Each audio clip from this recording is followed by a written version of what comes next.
nila paghuna-huna mga kabanat, ha? Ilahang gikuha ang ngit. Unsay nahitabo? Na landslide ang yuta. O, maayong adlaw mga kabanat. Naatakaron dire.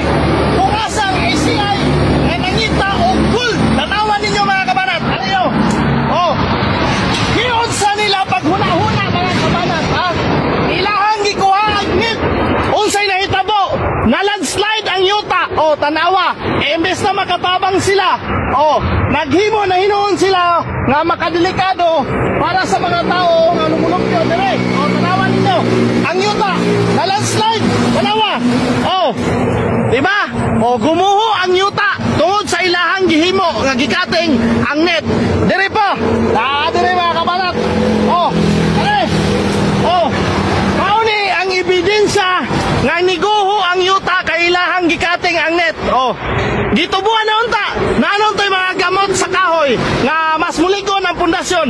Pero sa ilang gihimo ni adto ra sa diri aron mangguba. Wa gyud na mao, no? Natingala ko si Mayor Magalong nibalik unsa kay nibalikan ang kanabal-an nako si Mayor Magalong ni-resign na sa ICI. Karon pag-inspeksyon diri sa Davao nagpakita unsa kay nabilin nganong nibalik man siya.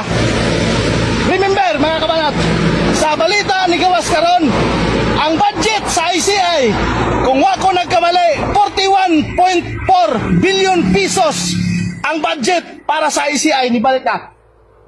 Nibalik na so mao na mga kabanat, no? Naglibog ko nganong ingani ilang gihimo imbis na makatabang muligo ng pundasyon kay gitubuag mga sagbot sa paghimo nila ani gikating nila ang net niguho ang lupa asang hustisya ani dagan pa kayo tuwa dito.